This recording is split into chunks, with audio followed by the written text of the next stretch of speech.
Okay, hi there guys. I have been asked how to copy one track to another project.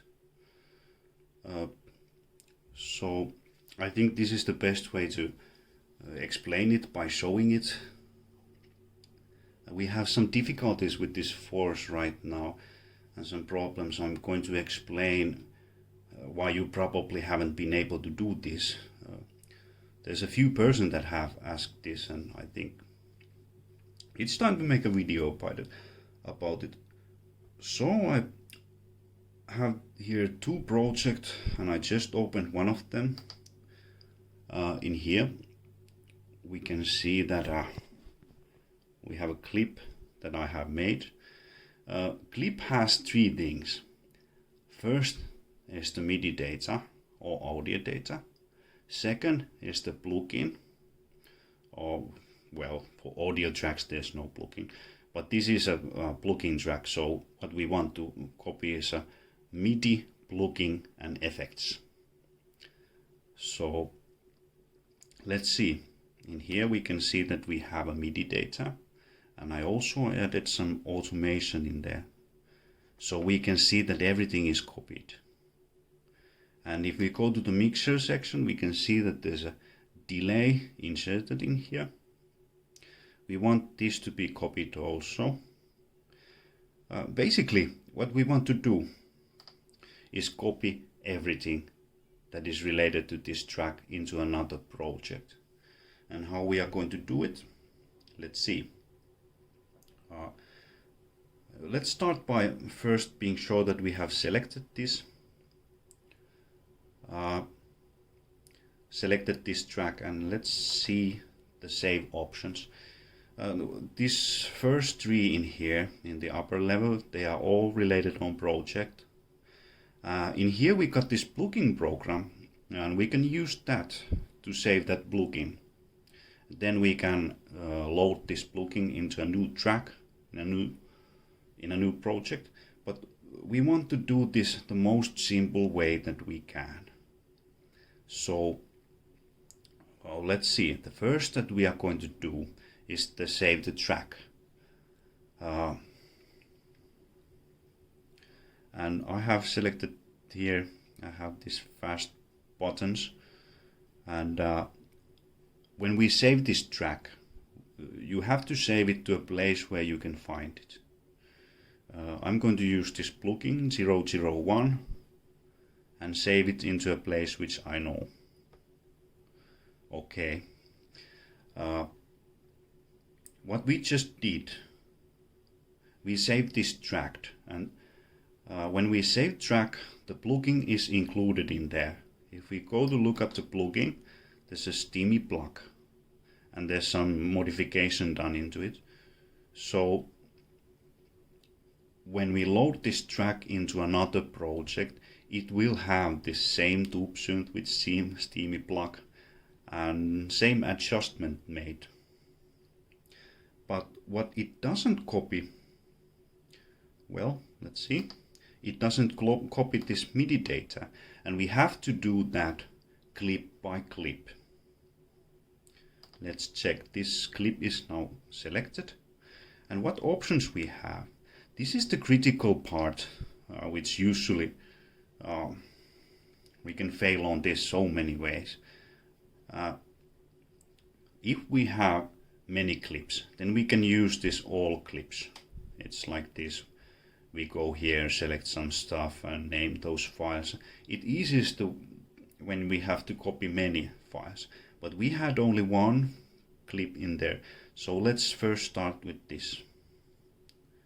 So save, and what we want to do, we don't want to save this clip as an audio.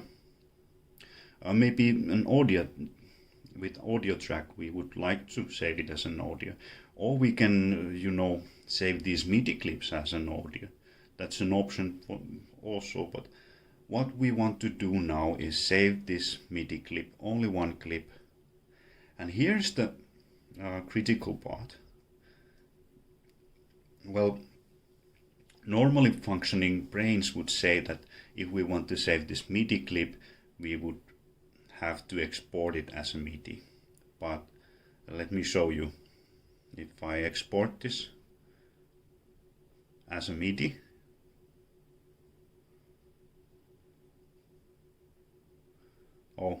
I had this previous file in here.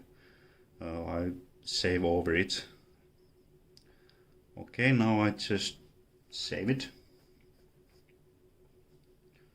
If I check it,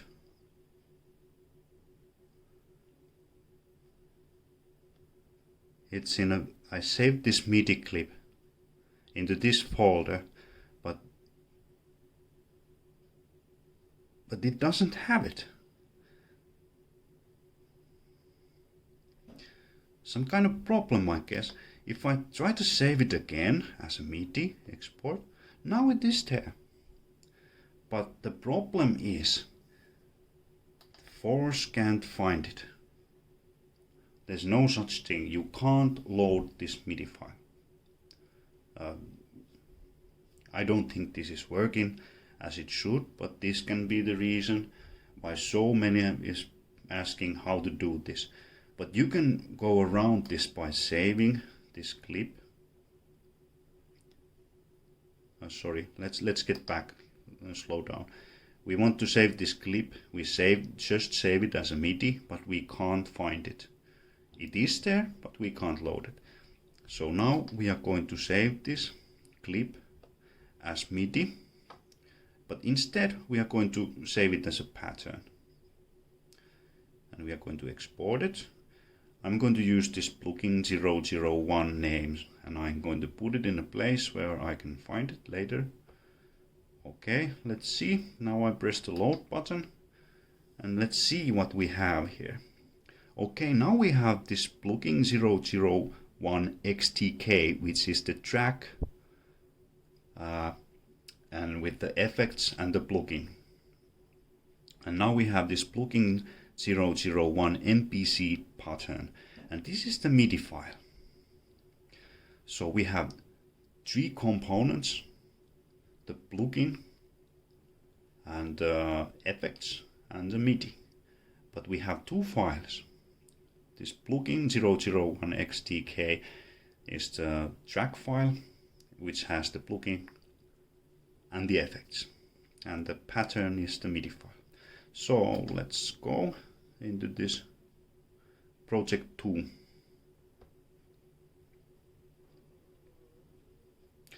Well, what we do first is let's go back to this project 1 and listen it. Let's see it. This sounds like this. In here we got this MIDI, and we have that automation in there.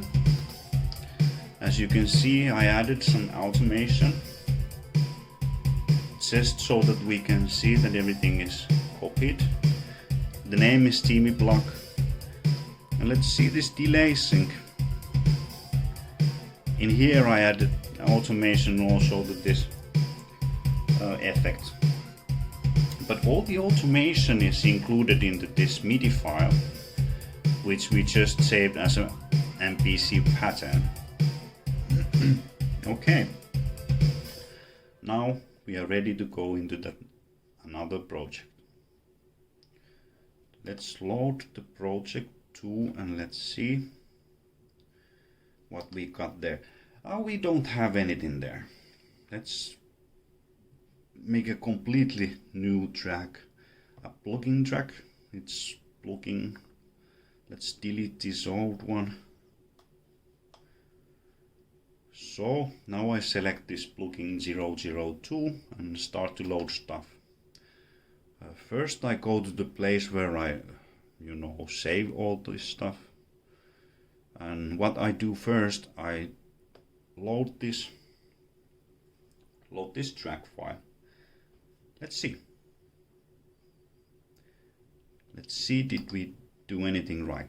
Yeah, it changed plugin 001, and if we go to the mixer section, yes, it got the delay. And how about the plugin Steamy Block? It's not the default plugin in any track. It's Steamy Block is not the default preset of this tube synth.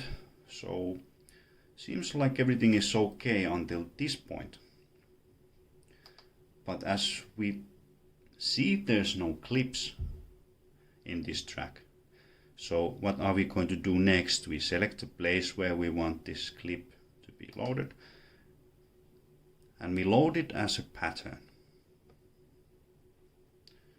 I hope everything has gone well. We have the clip. We have, okay, so basically we need these two files, the track file and the pattern file. And if we would have had more of those clips in this track, because of course track can have many clips like this,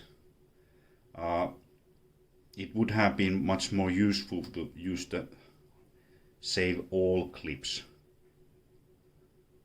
In there we can also have this pattern selected, base file name, track name, include track volume, and bypass track effect bookings.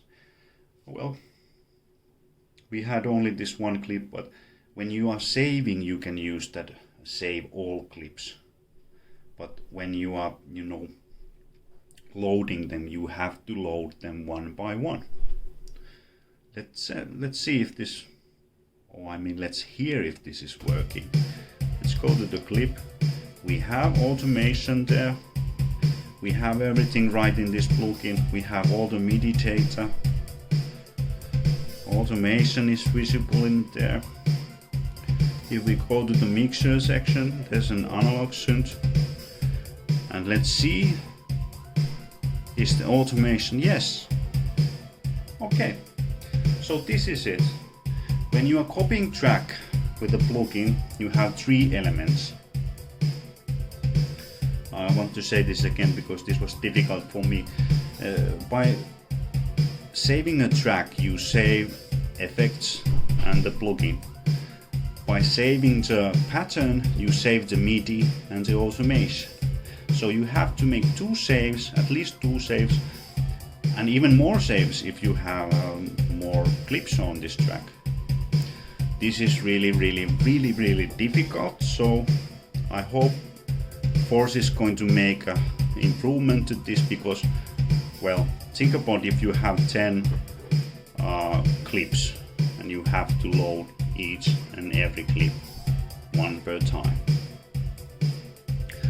Or maybe somebody has found a way to do this in an easier way, but to me this looks the only way that we have right now. Okay. Thanks for listening. I hope this helped.